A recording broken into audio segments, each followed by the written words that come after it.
हे everyone, welcome और welcome back to Raksha unplugged. कैसे हैं आप लोग? तो आज के इस वाले पॉडकास्ट में हम बात करने वाले हैं खाज फैमिली के बारे में, क्योंकि खाज फैमिली ने back to back videos, back to back lives करना स्टार्ट कर दिए हैं और इनका पूरा खानदान जो है एकजुट हो चुका है और एक साथ मिलकर जो है ये बात कर रही हैं। मतलब अब ये बोल रही हैं कि 40 वीडियो बनाएंगे एक बार में।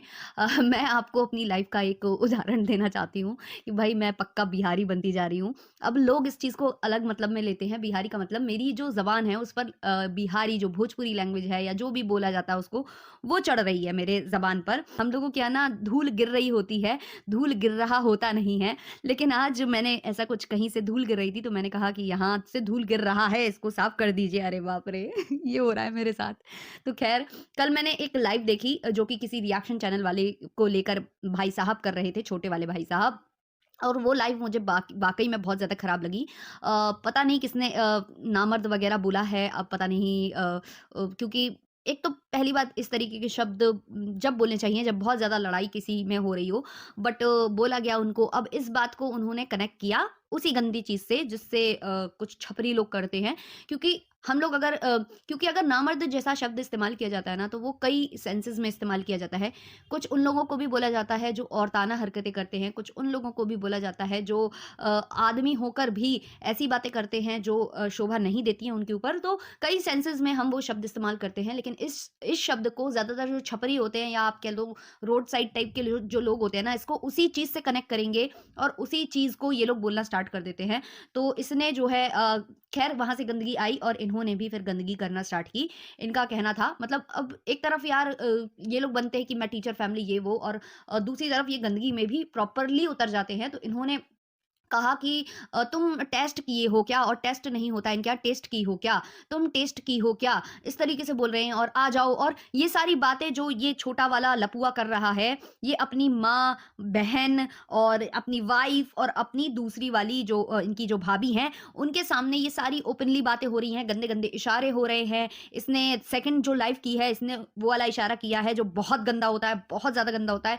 तो इतने गंदे-गंदे ये इशारे कर रहा था और इसने ये भी बोला उस वाले लाइव में कि मैं तुम्हारी बेटी को उठा लूँगा, बहुत कुछ इसने बोला, ठीक है? उसके बाद जवाबी हमले में एक और लाइव वहाँ से हो गई और जैसे ही जवाबी हमले में लाइव हुई तो सेकंड लाइव ये फिर से लेकर आ गए, जहाँ माँ, बहन और सब कोई बैठा है, यहाँ के बाल, वहाँ के बाल, ये लड़का बोल रहा है, इशारे कर रहा है गंदे-गंदे और वहाँ पर इसकी माँ, बहन बैठी हुई है, कोई मर्यादा नहीं और पूरा परिवार जो है साथ में बोल रहा है। मतलब कोई किसी को बोलने का मौका नहीं दे रहा है, सब साथ में बोले जा रहे हैं, बोले जा रहे हैं। मतलब इतना गंदे लेवल पर ये लोग उतर गए हैं, जो ये लोग बोल रहे थे ना कि हम बहुत गंदे लेवल पर उतर जाएँगे, उतने ही गंदे लेवल पर इन्होंने उतरना स्टार्ट कर दिया है। जो माताजी बोली थी ना कि दिन के 40 वीडियो आएगा रिएक्शन वालों के ऊपर, तो वो अब स्टार्ट हो चुका है। और इनके जो फैमिली है, जो लाइव में बैठी हुई थी, ये क्या कर रहे थे, दूसरे की लाइव की कमेंट की बात कर रहे थे और बोल रहे थे कि इनको इतने गंदे-गंदे कमेंट आ रहा है, ये पढ़ नहीं रही हैं, इनको खुद गाली पड़ रहा है।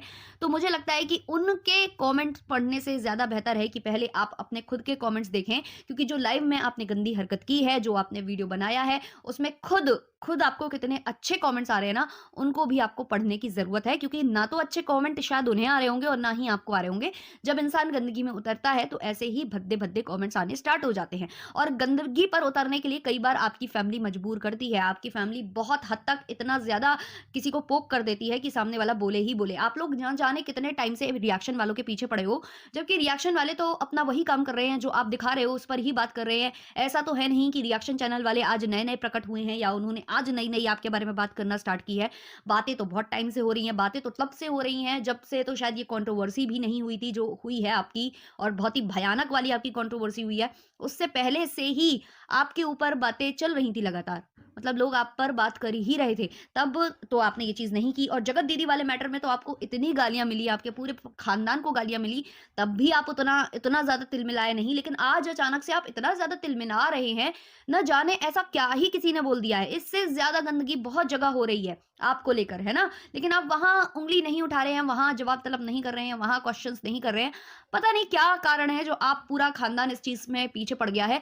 और जितना मुझे समझ में आ रहा है ना, कि ये एक प्लान है, ये एक कॉन्स्पिरेसी जो भी आप कह लो वो है कि किसी का जो मामला बहुत ज़्यादा चल रहा है ना पैनल्स पर कि उनका पूरा एक्सपोज़ होने वाला है, वो पूरी एक्सपोज़ होकर रह गई हैं, तो कहीं न कहीं आप उनको सपोर्ट जताने के लिए, उनको उनके तरफ से ध्यान भटकाने के लिए, क्योंकि हमेशा वो ध्यान भटकाया करती थी, आज उन्हें ज़रूरत है कि उनके लिए कोई ध्यान भटका दे।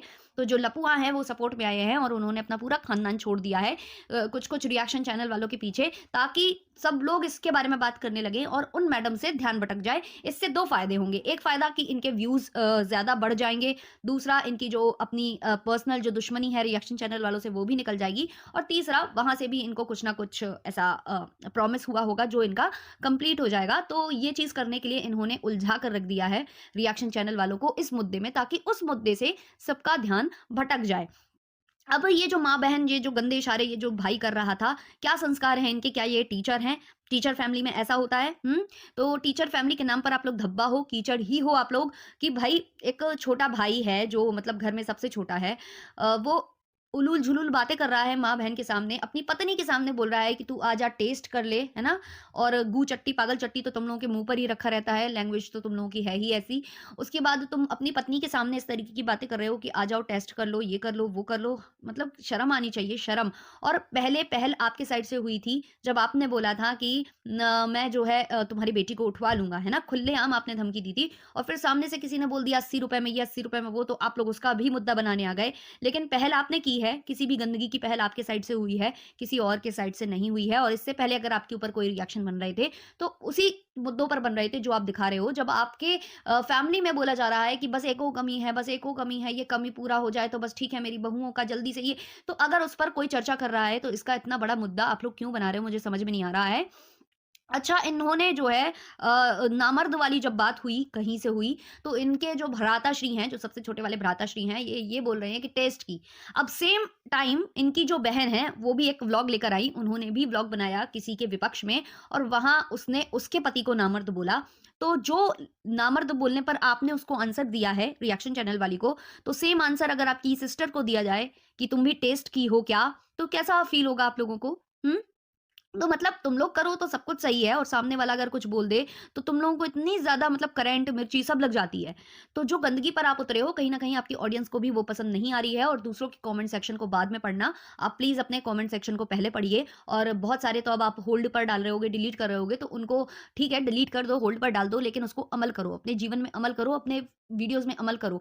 क्योंकि आपके घर में जो फंक्शन होने वाला है ना, कहीं न कहीं उसका बंटाधार ना आप लोग कर लो इस तरीके से, है ना? बहुत ज़्यादा वाहियातगिरी लग रही है। सबसे ज़्यादा वाहियातगिरी तो मुझे यही लग रही है कि बड़े-बड़े लोगों के सामने बैठकर ऐसे गंदे इशारे, ऐसी बातें मतलब अकेले में कोई कर रहा हो, अकेले में वीडियो बना रहा हो तो एक बार समझ में भी आ रहा है। वहाँ पीछे से जो है भाभी जी भी बोल रही हैं और वहाँ से जो है दीदी जी भी बोल रही हैं, माता जी भी बोल रही हैं और उनको कोई फ़र्क नहीं पड़ रहा कि हमारा भाई या हमारा बेटा कितनी गंदगी कर रहा है। इन लोगों को तो मतलब रोकना चाहिए ना क्योंकि ये लोग तो अपने आप को समझदार बोलते हैं ना, जो कि ये कहीं से भी नहीं है। इनकी समझदारी का मैं परिचय और भी दूँगी और इनकी टीचरगिरी का भी मैं परिचय और दूँगी। तो जो इनके पिताजी हैं, जो सो कॉल्ड प्रिंसिपल टीचर और शिक्षक खानदान के हैं, उनका कहना है कि गेंडों का जो शरण स्थल है, वो कांजीपुरम में है ना? क्योंकि माताजी कांजीवरम साड़ी लाई थी और वो कांजीवरम साड़ी के बारे में अपने हस्बैंड जी से, अपने एजीओ जी से बात कर रही थी। तो उन्होंने कभी कांजीवरम का नाम नहीं सुना था, उन्होंने नाम सुना है कि कांजीपुरम एक जगह है, जहाँ पर गेंडों का शरण स्थल है। तो पहली बात तो इनको जाकर कोई बताइए, शिक्षक महाराज जी को, पढ़े-लिखे टीचर जी को जाकर कोई बताइए कि गेंडों का जो शरण स्थल है, जो भी वो बोल रहे हैं, है ना? राष्ट्रीय उद्यान जो होता है, जो राष्ट्रीय उद्यान कहलाता है, वो कांजीरंगा उद्यान में है, जो कि असम में है ना? असम के कांजीरंगा में है, ना कि कांजीपुरम में। तो हाथ जोड़कर आपसे विनती है कि भई ऐसे परिचय मत दिया करिए, इस तरीके की हरकतें मत किया करिए। बड़ा ही शर्मिंदगी महसूस होती है कि भई देखकर कि ये है फैमिली जो अपने आप को teacher, teacher, teacher, so called teacher, well educated बोलते हैं। ख़ैर जब आप वेल एजुकेटेड हो तो वहाँ से हम लोगों को समझ जाना चाहिए, हम लोग भी क्या आपसे उम्मीद लगाते हैं। तो आंटी जी जो हैं, जो कि हमारी अप्सरा ताई जी हैं, इनका कहना है कि हम खरीद सकते हैं कांजीवरम साड़ी, लेकिन हम नहीं खरीदते क्योंकि जितने में एक साड़ी आएगा उतने में हम 5 साड़ी खरीद लेगा और बदल-बदल के हम पहनेगा, ऐसा आंटी जी का मानना है। लेकिन इतने के बावजूद जब आप इतना ज़्यादा मतलब समझ गई हो, आप सब जानती हो, आपको अपना इन एंड आउट पता है, आपको अपने जो कॉन्सेप्ट हैं वो क्लियर हैं, तो किसी और के कहने पर आपको इतना बुरा लग गया कि एक तो आप कह रही हो कि मैं खरीद सकती हूँ बट मैं खरीदूँगी नहीं, सब मोह माया है, सब ये है, लेकिन दिखावे के लिए आप साड़ी लेकर भी आ गए। अगर आप वाक़ई में क्लियर थे ना अपने थॉट्स को लेकर, तो आप साड़ी खरीद कर नहीं लाते। मतलब आप खरीद कर भी लाए और सफाइयाँ भी आप दे रहे हो, तो वो मुझे बिल्कुल भी लॉजिक समझ में नहीं आया। मैं हूँ अगर मुझे फ़ील होता है कि मुझे जिसमें कम्फ़र्ट मिलेगा, मैं वो चीज़ पहनूँगी, किसी के कहने से मैं नहीं चलने वाली। तो वो अगर आप भी कॉन्सेप्ट आपका ये चीज़ का क्लियर था, तो आप लाकर ऐसे दर्शाते नहीं। लेकिन आपने एक तरफ कहा कि हम कर सकते हैं, लेकिन सब मोह-माया है, कोई मर के जाता है, तो ये बड़ी-बड़ी बातें हाँकने के बाद, आप इतना बोलने के बाद वो साड़ी लेकर आई हो, तो यहाँ से समझ में आ गया कि आपको कितना फ़र्क पड़ा किसी की बातों से और आपको लगा कि हाँ, शायद आप यहाँ गलत हो। हाँ, शायद आप यहाँ से जो है अपनी आपको लगा कि मैं नीचे डाउनग्रेड हो रही हूँ, तो आप लेकर भी आ गए वो साड़ी। और उसकी सफाई आपने इतने व्लॉगों में दे दी, इतने व्लॉग्स में आपने उसका सस्पेंस क्रिएट कर दिया कि मैं अगले व्लॉग में साड़ी दिखाऊँगी, मेरी साड़ी आ गई है। अब जब इनकी साड़ी ओपन हो रही थी, तो पता नहीं समझ में नहीं आ रहा था कि ऐसा कौन-सा 8वाँ अजूबा इनके घर पर प्रकट हुआ है। पूरा खानदान उस साड़ी को घेरे खड़ा था और सब अपनी-अपनी जो टिप्पणियाँ हैं, उस साड़ी को लेकर दे रहे थे। मतलब मैंने ऐसा सिर पकड़ा गाइज़। मतलब एक तो उस साड़ी का बज़ बनाया गया इतना ज़्यादा, फिर उसको उसके लिए एक व्लॉग डेडिकेटेड व्लॉग जिसमें वो ओपन कर रही हैं और वो कांजीवरम साड़ी के नाम पर जो कांजीरंगा हुआ है ना, सॉरी कांजीपुरम हुआ है, उससे इनकी धुली की धुली। ऊपर से उस व्लॉग से मतलब जितने व्लॉग मतलब जितने की वो साड़ी आई है उससे ज़्यादा तो आपने उतने बज़ बना कर उसका ओपनिंग कर के उसका जो है अनबॉक्सिंग कर के आपने वो अर्न कर लिया और आपने ये दिखा दिया कि भाई मुझे बहुत फ़र्क पड़ता है। अगर तुम लोग मुझे कुछ बोलते हो तो मुझे बहुत फ़र्क पड़ता है, इसलिए देखो मैं वो चीज़ कर देती हूँ। तुमने बोला कि मैं कांजीवरम साड़ी खरीदने की मेरे में हैसियत नहीं है, तो मैंने बहुत सारा स्पष्टीकरण देने के बाद मैं वो साड़ी लेकर आ गई। तो ये आप लोगों ने किया है। यही नहीं अपने पतिदेव से पूछ रही हैं कि किसी के बोलने से हमको करना चाहिए या नहीं करना चाहिए। तो माताजी ये तो आपको पहले सोचना चाहिए था। अब आप साड़ी लेकर आ गए हो, तो ये तो आपको साड़ी लाने से पहले पूछना चाहिए था। पहले तो आप ले आए हो किसी के कहने पर और अब आप पूछ रहे हो कि किसी के कहने पर मुझे पहनना चाहिए या नहीं। मतलब मुझे आपका ये लॉजिक बिल्कुल भी समझ में नहीं आता आंटी जी। मतलब आप लोग अपना पोपट स्वयं कराते हो, आप अपना मज़ाक, अपनी खिल्ली स्वयं उड़वाते हो। यही नहीं इनको बहुत सारे कमेंट्स अभी आ रहे थे लप्पी की छोटी वाली सिस्टर को लेकर क्योंकि ये उसको छोड़कर आ गई हैं दिल्ली में, जो कि दिल्ली नहीं गाज़ियाबाद है और वो है डिट्टो और उनके राजा जी यानी कि भमित जी का घर। अब इतने दिनों से बहन वहाँ पड़ी हुई है, रील्स बना रही है, सब कुछ हो रहा है, व्लॉग्स में भी आ रही है। जब इनको बहुत ज़्यादा गालियाँ पड़ने लगीं कि सयानी लड़की को यहाँ, सयानी लड़की को वहाँ, तब बहुत ज़्यादा जब टाइम बीत गया तब जाकर लप्पी जो है एक तीर छोड़ती हैं, एक स्क्रिप्ट जो है उन्होंने रची और उसमें वो बोलना स्टार्ट करती हैं कि हमारी बहन की तबीयत बहुत खराब रहती है, उसको दोनों साइड से कुछ पथरी-वथरी हो गया था, तो हम इसलिए वहाँ छोड़ दिए थे। हम बोले आए थे कि बिना हिचके डॉक्टर को एक-एक चीज़ बता देना, ऐसा कर देना और कट्टू वहाँ से व्लॉग आ जाता है जो है भमित और डिट्टो का, जहाँ वो दिखा देते हैं कि वो हॉस्पिटल ले गए हैं, ये करवा रहे हैं, वो जाँचें करवा रहे हैं, फलाना-ढिकाना। तुरंत तत्काल प्रभाव से मतलब वाह यार वाह! क्या स्क्रिप्ट है। मतलब ऑडियंस इतने दिनों से सवाल कर रही थी, तब आपके पास कोई स्क्रिप्ट नहीं थी। जैसे ही स्क्रिप्ट आई, तो सब जगह बँट गई। यहाँ से जो है आपने बोल दिया कि वो बीमार है, वहाँ से जो है वहाँ से वीडियो आ गया। यहाँ ये कुछ और बीमारी बता रही हैं, वहाँ कुछ और बीमारियाँ बताई जा रही हैं और अब फाइनली आंटी जी जो है अपने व्लॉग में कहती हैं कि उसका भाई जो है उसकी सिस्टर को लेने गया है। तो बड़ी जल्दी आप लोगों को जो है याद आया कि कोई घर का इंसान कहीं पड़ा हुआ है। ये सब तो भाभी जी को सोचना चाहिए था।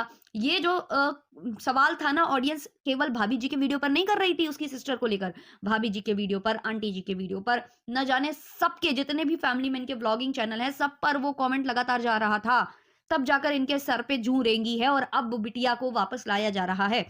ये बताइए बैंगलोर से अच्छा कहीं डॉक्टर मिलता या फिर अगर बैंगलोर ले जाकर वहाँ दिखा देती लपिया जी तो कोई दिक्कत हो जाती क्या? या फिर अम्बाला के आस-पास ये लोग आए दिन जो है जाते रहते हैं दूसरी-दूसरी जगह घूमने, वो भी अच्छी जगह थी। क्या सारा कुछ दिल्ली में ही पॉसिबल होगा? इनको दिल्ली में ही दिखाना था डॉक्टर को और वो भी तब जब ऑडियंस सवाल करने लगे और जब पानी सर से ऊपर चला जाए तो ये लोग इतना ज़्यादा मैनिपुलेटिव हैं, इतने ज़्यादा मैनिपुलेटिव हैं और इस टाइम पर ये जो लोग कर रहे हैं ना, ये जानबूझकर रची-रचाई एक कहते हैं ना कि प्लान है, किसी मुद्दे से भटकाने के लिए ये सारा का सारा इन्होंने षड्यंत्र रचा है और उसी के तहत ये पूरा का पूरा काम हो रहा है। ये रिएक्शन चैनल वालों का ध्यान भटकाने के लिए, बड़े-बड़े पैनल्स का ध्यान भटकाने के लिए ये एक सोची-समझी साजिश है जो मुझे समझ में आ रही है। बाकी आप लोगों के इस पर जो भी थॉट्स हैं कमेंट सेक्शन में ज़रूर बताना और ऐसे पॉडकास्ट सुनने के लिए हमारे चैनल को सब्सक्राइब कर लेना, बेल बटन पे हिट कर लेना मिलते हैं नेक्स्ट वाले पॉडकास्ट में, तब तक के लिए बाय बाय।